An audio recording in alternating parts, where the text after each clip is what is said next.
Zilor adjusted his left wrist for a fraction of a second, tiny, almost invisible. Most people never would have noticed. Ethan smiled. "There you are." Zilor frowned. "What?" Instead of retreating again, Ethan stepped inside the next attack. The audience gasped. He grabbed Zilor's forearm, rotated precisely around the warrior's balance point, and used his opponent's own momentum against him. The larger alien crashed onto the arena floor. Before he could recover, Ethan's training marker rested against his chest. Victory. Silence. Then thunderous applause exploded through the stadium. Even Zilor remained lying on the floor for several seconds. Finally, he looked up. "How? You blink before committing your strongest attack." What? "You've done it since the first minute." Zilor slowly began laughing. "I trained 30 years. I observed for 2 minutes. You humans are infuriating." "I've been told." High above the arena, Lyra watched with folded arms. One of her officers whispered quietly, "Commander, I know. He isn't lucky. No. He studies everyone." "Yes. And if he keeps advancing..." The officer didn't finish the sentence. He didn't need to.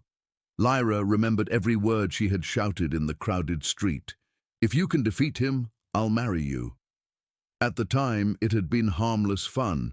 Now, every victory transformed that joke into something dangerously real. Meanwhile, across the arena, Ethan looked toward the enormous chamber reserved for the reigning champion. The Iron Titan stood behind transparent energy glass, silently observing the matches. For a brief moment their eyes met again. This time, the champion did not look amused. He looked interested, and somehow Ethan found that far more dangerous than being underestimated. The semi-final was not held in the ordinary arena. Ethan realized this when the floor beneath him detached from the stadium and rose into the sky like a floating island of metal and light. The crowd became a storm of distant voices below, while above him, artificial constellations rearranged themselves into tactical grids. Gravity shifted gently around the platform, making his stomach complain in a language no translator could politely repeat. "This place has a wonderful habit of making walking feel illegal," he muttered. Across from him stood his semi-final opponent, a crystal-skinned warrior named Sail, whose body reflected the stars in sharp fragments. According to the arena profile, Sail could predict motion through vibration patterns. Ethan read the warning twice. "So he can feel where I'm going before I get there. Fantastic. I can barely decide where I'm going after breakfast." The signal flashed. Sail moved without sound. Ethan barely dodged the first strike. The second grazed his sleeve. The third knocked him backward, and the crowd gasped as he slid dangerously close to the platform's glowing edge. Lyra watched from the royal balcony, her long ears tense, her silver eyes fixed on him. She no longer smiled as if watching a comedy. Now she watched like someone realizing the joke had grown legs, joined the army, and started winning medals. Sail attacked again. Ethan stopped trying to move efficiently. Instead, he became absurd. He stumbled left, then right, then spun for no obvious reason, waved one arm as though greeting an invisible neighbor, and ducked half a second too early. The crowd laughed in confusion. Sail hesitated. "What are you doing?" Sail demanded. "Honestly, at this point, modern dance." Sail's prediction failed for the first time. Ethan had understood the weakness. Sail could read deliberate movement, but not chaos without rhythm, so Ethan gave him chaos. Terrible, embarrassing, deeply human chaos. A commentator shouted, "The human appears to be malfunctioning." Ethan pointed upward. "Still under warranty." Sail lunged, misread the vibration, and stepped exactly where Ethan wanted him. A magnetic pulse disc snapped from Ethan's glove and stuck to the platform beneath Sail's feet. The device flared blue. Gravity inverted around the crystal warrior for 1 second. Sail rose helplessly into the air. Ethan tapped the victory marker against his chest as he floated past. The arena system announced, "Technical victory, Ethan Carter." The stadium exploded, sail drifted upside down, arms folded. "I dislike humans." "That's fair," Ethan said. "We confuse ourselves too." By the time Ethan returned to the lower arena, the entire galaxy was screaming his name through quantum broadcasts. Betting stations shut down. News drones argued with one another. A food vendor began selling human chaos noodles, which looked dangerous enough to be classified as a weapon. Then the main lights died. Crimson energy spread across the stadium. The Iron Titan stepped onto the final platform. No music played, no announcer spoke. The silence itself seemed afraid. He towered above Ethan, black armor pulsing like a living machine. His visor lowered, and a deep, mechanical voice filled the arena. "You have defeated warriors." Ethan flexed his sore fingers. "I've mostly annoyed them until they made mistakes. You will not annoy me. I've been told I'm surprisingly persistent." The Titan raised one massive arm. Across his armor, thousands of combat calculations ignited in red lines. Lyra stood slowly in the balcony. Ethan felt the entire planet holding its breath. For the first time since arriving on Varesh, he did not make another joke. He simply looked at the champion's right leg. Left, right, pause. There it was again. Tiny, hidden, real. Ethan smiled faintly. The final signal began to count down, and the strongest warrior in the galaxy stepped forward, unaware that the human before him had already found the crack in the legend. The final signal struck like thunder. The Iron Titan moved first. Ethan had imagined speed. He had prepared for strength. He had not prepared for the way the champion seemed to erase distance, crossing the arena in a blur of crimson armor and controlled violence. The first blow missed his head by less than a breath and shattered the floor behind him into glowing fragments. Ethan stumbled away. "All right," he gasped. "That one was personal." The crowd laughed nervously, but the sound died when the Titan attacked again. For several brutal minutes, Ethan did not look like a challenger. He looked like a man trying to survive an argument with a collapsing building. Every dodge cost him balance. Every near miss sent heat across his skin. His reinforced gloves sparked, his jacket tore, and one medical drone began following him so closely that he snapped, "Stop hovering like my mother." The drone replied, "Your blood pressure suggests concern is appropriate." "Traitor!" High above, Lyra gripped the balcony rail.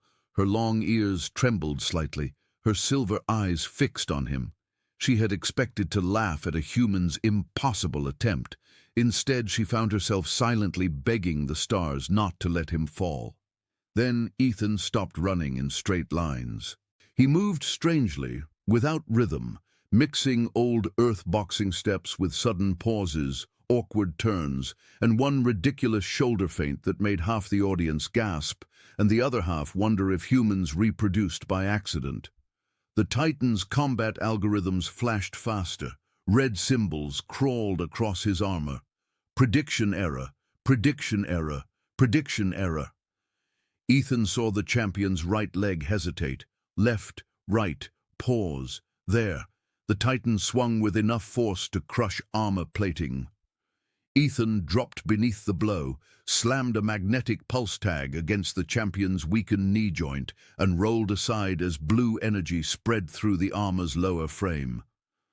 The Iron Titan staggered. The galaxy went silent. Ethan rose slowly, breathing hard. "I really hope that counted, because I am out of clever ideas and most of my dignity." The Titan tried to step forward, his armor locked. The arena system spoke after one eternal second. "Critical mobility failure. Victory, Ethan Carter." Sound vanished. Then the stadium erupted. The Iron Titan lowered his head, not in shame, but respect.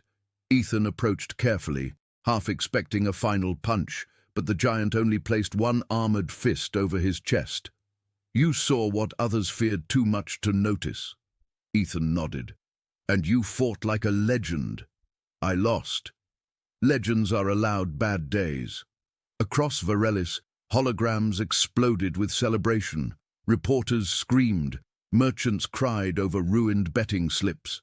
The delivery drone from the first day appeared beside Ethan and announced, "Congratulations, future husband." Ethan pointed at it. "You have been waiting for this, haven't you?"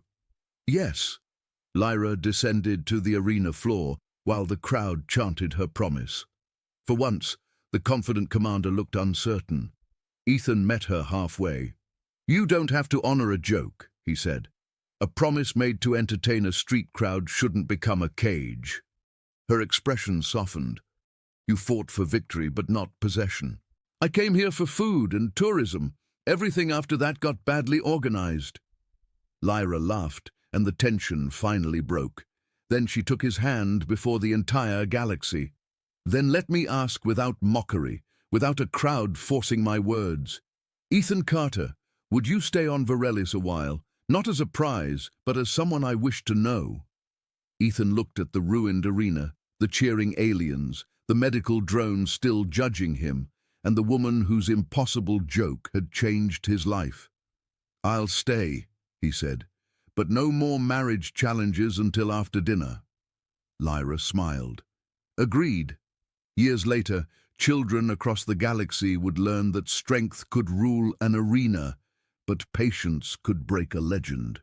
Ethan never became the strongest warrior on Varelis. He became something rarer, the human who taught a proud world to laugh, observe, and never underestimate the quiet person standing at the edge of impossible. The first thing Ethan Vale learned inside the Crystal Palace of Auralis was that royal babies did not cry like normal babies. They cried in harmonics. The sound passed through glass, armor, bone, and at least 3 levels of personal dignity. It bent spoons in the nursery kitchen. It made the floating lamps flicker blue. One exhausted nurse drone had quietly rolled itself into a storage closet and placed a blanket over its own head, despite having no head to cover. Ethan stood in the doorway holding a silver feeding capsule, wondering whether his employment contract had included the phrase, "possible sonic warfare." He was almost certain it had not. The agency on Earth had described the job as temporary caretaking assistance for a noble household. Technically true, in the same way a meteor strike was a brief weather event. Beyond the doorway, the royal nursery shimmered beneath a ceiling of artificial stars. 3 cradles floated above a circular platform, each wrapped in pale gravity fields. Inside them, Queen Lyari's triplets wailed with the tragic power of tiny emperors who had been denied control of the universe. The palace staff stood around them in defeat. "Human," whispered Commander Varesh, a tall guard in mirrored armor. "Do something." Ethan looked at him. "That sounds very official, for we have no idea what we're doing." "We have tried 72 methods." "Have you tried asking nicely?" Varesh's expression did not change. "That was method 11. Ethan stepped forward carefully. The nursery recognized his entry and scanned him in rings of soft green light. Human biology. Low threat, low rank, unusual caffeine levels. The palace AI paused, then added aloud, "Recommend hydration." "Thank you," Ethan muttered. "Always nice to be judged by furniture." The smallest baby, wrapped in violet silk, stopped crying for half a second and stared at him with enormous silver eyes. Her ears, long and delicate like her mother's, twitched toward the sound of his voice. Then she screamed again, apparently deciding judgment could wait. Queen Lyari was not in the palace. She had left 2 days earlier to negotiate peace with the Vare Dominion, and every servant had spoken her name with the same reverence people used for stars, storms, and expensive medical bills. Ethan had seen her only once from a distance, tall, graceful, almost human in appearance, with luminous dark hair and long, elegant ears that gave her face an otherworldly nobility. She had looked untouchable. Her babies, however, looked very touchable, very furious, and deeply committed to destroying the night. Ethan approached the nearest cradle. Hello there, he said softly. I'm Ethan. I have no royal training, no diplomatic immunity, and absolutely no idea why your mother trusted me with this room. The baby blinked. The second baby hiccuped. The third lowered her volume from catastrophic to merely illegal. A nurse gasped. Speak again. Ethan glanced back. Usually people regret saying that. He reached into the cradle and carefully lifted the smallest child. The gravity field released her with a sigh of light. She was warm, impossibly light, and still trembling from her cries. Ethan held her against his chest the way his grandmother had taught him years ago, supporting her head, moving slowly, pretending confidence until confidence got bored and became real. There we go, he murmured. No need to break the palace. I'm sure it's rented. The baby stared at him. Her tiny fingers caught the collar of his uniform. Then, against all reason, she became quiet. The silence spread so suddenly that everyone froze. Even the stars above seemed to dim in disbelief. Ethan barely breathed. The other two babies continued whimpering, but when he began humming an old earth lullaby, soft and uneven, their cries weakened too. The palace AI spoke in a lowered voice. Unknown acoustic effect detected. It's called being off-key, Ethan whispered. One by one, the triplets settled. Their little faces relaxed, their silver eyes closed. A faint glow rose beneath the floor, tracing forgotten symbols through the crystal platform. Commander Varesh stepped back, hand moving toward his weapon as if peace itself had become suspicious. Ethan did not notice the symbols at first. He was too busy trying not to sneeze. Soon he sat in the central chair, with all three royal babies tucked against him, breathing softly, their long ears resting against his sleeves. Around him, the greatest nursery technology in the galaxy hovered uselessly, watching a tired human succeed with nothing but warmth, bad humming, and a joke about rent. Deep beneath the palace, something ancient awakened, and far beyond the stars, Queen Lyari's ship turned unexpectedly toward home. Morning inside the Crystal Palace never truly arrived. Instead of a sunrise, millions of microscopic satellites surrounding the station adjusted the spectrum of light pouring through the transparent dome, slowly painting the halls with warm golden colors that perfectly matched the homeworld's distant star. To Ethan, it still felt strange. His body insisted it was morning, while his brain kept reminding him that he was floating hundreds of kilometers above an alien planet. More surprising than the artificial sunrise was the silence. Silence. Real silence. For the first time since he had accepted the assignment, no tiny royal lungs were attempting to challenge the speed of sound. Ethan blinked at the three babies sleeping peacefully inside a single, oversized floating cradle. Sometime during the night, they had somehow escaped their individual beds and curled together like three sleepy kittens. Their long ears occasionally twitched, but none of them woke. Commander Varesh entered the nursery carrying 2 scientists, 4 nurses, and enough security drones to invade a small moon. "You brought an audience?" Ethan asked. Varesh nodded seriously. "We are observing." "I haven't even had breakfast." "Exactly," Ethan sighed. "I miss Earth already." One of the scientists adjusted a glowing visor. "Please repeat whatever you did." "I held them. We have already attempted holding them." I talked. "We have analyzed over 8,000 recorded languages." I hummed.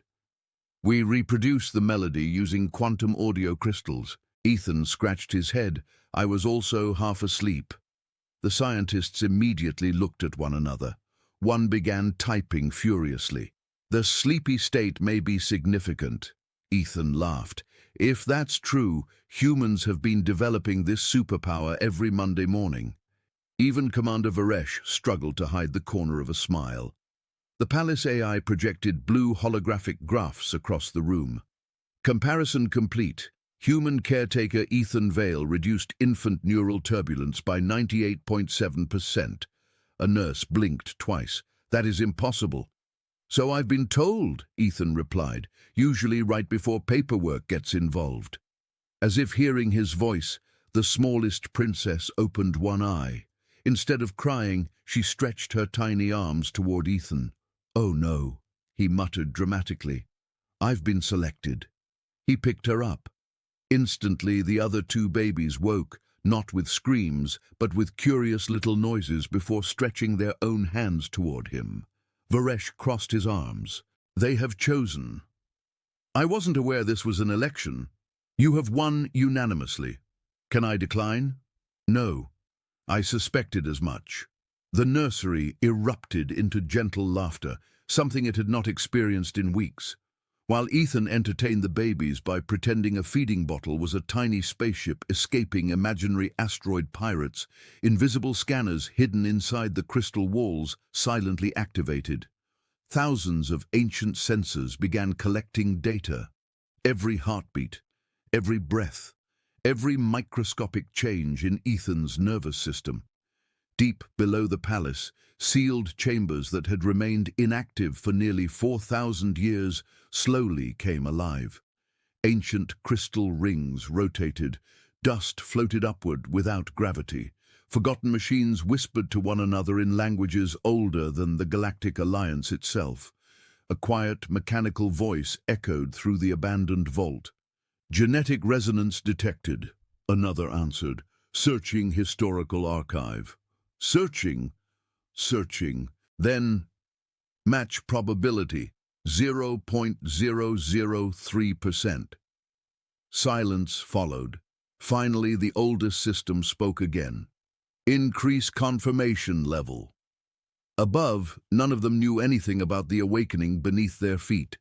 Ethan sat on the nursery floor surrounded by toys that probably cost more than an Earth apartment. One floating cube projected miniature galaxies. Another generated harmless comets that the babies happily chased with their tiny hands. One strange mechanical octopus insisted on reciting educational mathematics. The babies ignored it completely. "So," Ethan told the toy, "you're boring children across multiple civilizations." The octopus answered proudly, "Educational success rate, 99%. The remaining 1% must have met you." Even the nurse drones emitted electronic chuckles. Then something unexpected happened. Without warning, all three babies crawled into Ethan's lap at exactly the same moment. The instant they touched him, every toy in the nursery powered down. The floating lights dimmed. Golden symbols spread beneath the transparent floor like glowing rivers. A deep vibration rolled through the palace. Far away, servants paused in the corridors. Scientists stopped speaking. Engineers looked up from their consoles. Every ancient crystal embedded inside the enormous station emitted the same soft silver light. The palace AI became silent for nearly 5 full seconds. When it finally spoke, its voice sounded almost uncertain. "Warning." Everyone looked toward the ceiling. "An unidentified palace-wide system has just activated." Commander Varesh's hand moved toward his weapon. "What system?" There was another long pause. Then the AI answered. The records describing it were deleted approximately 3,812 years ago. The three babies continued sleeping peacefully against Ethan's chest. Whatever had awakened, it had awakened because of him. Queen Lyari returned to the Crystal Palace 6 days earlier than expected, which was impressive, terrifying, and extremely inconvenient for everyone who had been surviving on emergency caffeine tablets and lies. Her royal cruiser slipped through the defense shield like a blade of moonlight, its silver hull still scarred by diplomatic debris from the Vare Dominion. Negotiations had ended peacefully, mostly because Lyari had smiled politely while moving 3 war fleets into visible orbit. The Vare ambassador had suddenly discovered a deep personal love for compromise. The Queen stepped onto the landing platform, wearing a dark ceremonial cloak threaded with living starlight. She looked almost human at first glance, tall and elegant, with calm eyes, graceful hands, and long ears that curved through her dark hair like delicate blades. But there was nothing fragile about her. Every guard lowered their head as she passed. "Report," she said. A chamberlain hurried beside her. "The palace remains stable, Your Majesty." Lyari stopped walking. "That is not a report. That is something people say before an explosion." The chamberlain swallowed. "The nursery is quiet." The Queen's expression changed at once. For weeks before her departure, her 3 babies had cried through medicine, music, gravity cradles, neural blankets, and one desperate attempt by the royal orchestra, which had ended with 2 violinists resigning and a drum floating into space. Quiet did not comfort her. Quiet frightened her. She moved faster. Servants scattered from her path. Doors opened before she reached them. Security drones formed around her like metal birds. The closer she came to the nursery, the more impossible the silence became. No crying, no alarms, no exhausted nurses begging the universe for mercy. At the final door, Commander Varesh stood guard. Lyari's eyes narrowed. "Why are you outside?" Varesh straightened. "Because inside, Your Majesty, breathing loudly feels like treason." She stared at him. That was not reassuring. "No, Your Majesty." The door opened. Lyari entered expecting chaos hidden beneath politeness. Instead, she found Ethan Vale asleep in the central nursery chair. All 3 royal babies were curled in his arms. The smallest slept against his chest, one tiny hand gripping his uniform collar. The second lay across his lap, with her long ears folded against his sleeve. The third had somehow claimed his left arm and was drooling on royal fabric worth more than Ethan's annual salary. Around them, the nurse drones hovered silently. The scientists stood frozen with tablets in their hands. Even the palace AI had dimmed the lights to a soft blue twilight. Ethan snored once, very softly. A scientist flinched as if he had shouted. Lyari did not move. For a long moment, the most powerful queen in the inner galaxies simply stared. Then Ethan's head tilted, and he woke with the expression of a man who had forgotten where he was, who he was, and whether his spine still belonged to him. He looked at the queen. The queen looked at him. Ethan whispered, "I can explain." One of the babies sighed happily in her sleep. Ethan reconsidered. "Actually, no, I can't." Nobody laughed at first. Then one of the younger nurses made a strangled sound into her sleeve. Varesh coughed suspiciously. The tension cracked just enough for the room to breathe again. Lyari slowly approached. "My children," she said, voice low, "have not slept peacefully for more than 20 minutes since their birth." Ethan glanced down at the babies, then back at her. "They may be unionizing." The queen blinked. "Unionizing?" "On Earth, when workers are unhappy, they organize. My daughters are 8 months old. They started early. Ambitious family." This time, even the palace AI emitted something that sounded dangerously close to a laugh. Lyari knelt before the chair, her cloak spilling across the floor like night water. Her face softened as she looked at her daughters. The triplets did not wake. They did not tremble. Their breathing remained steady, perfectly synchronized with Ethan's heartbeat. Then the crystal floor beneath them glowed.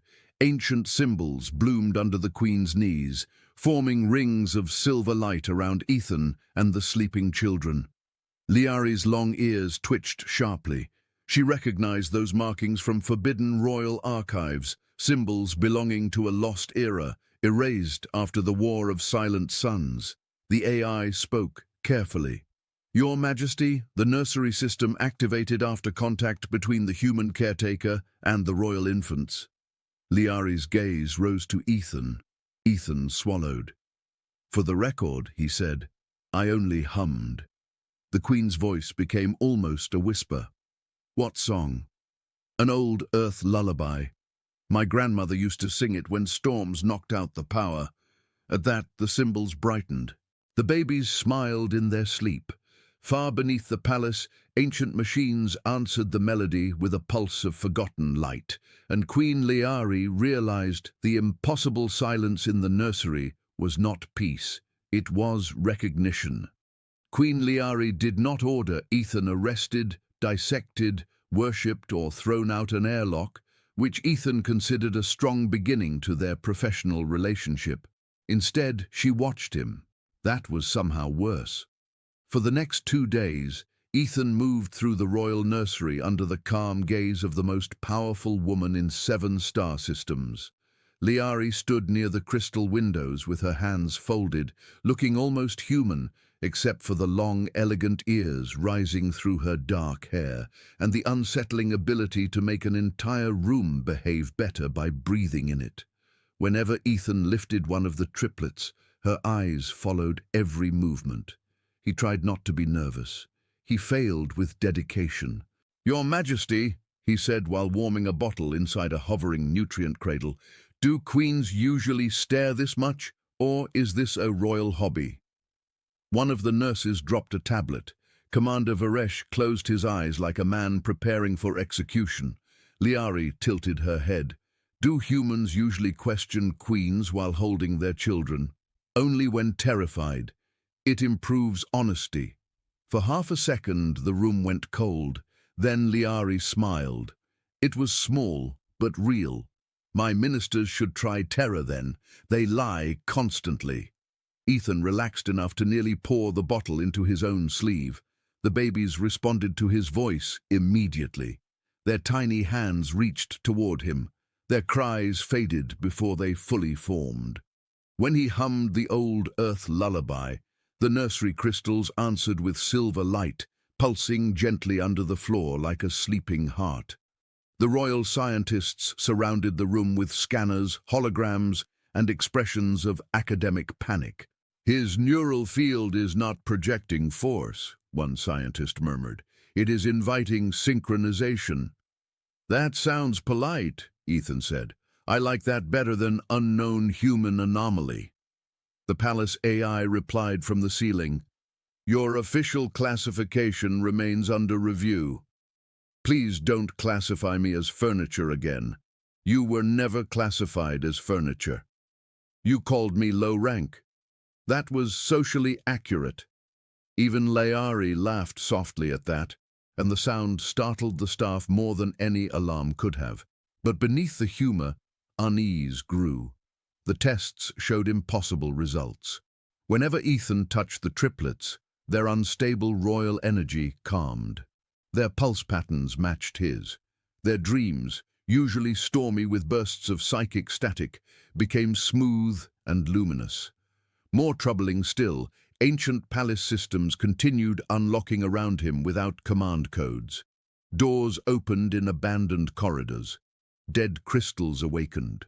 A sealed vault beneath the nursery began transmitting a signal in a language no living scholar could read.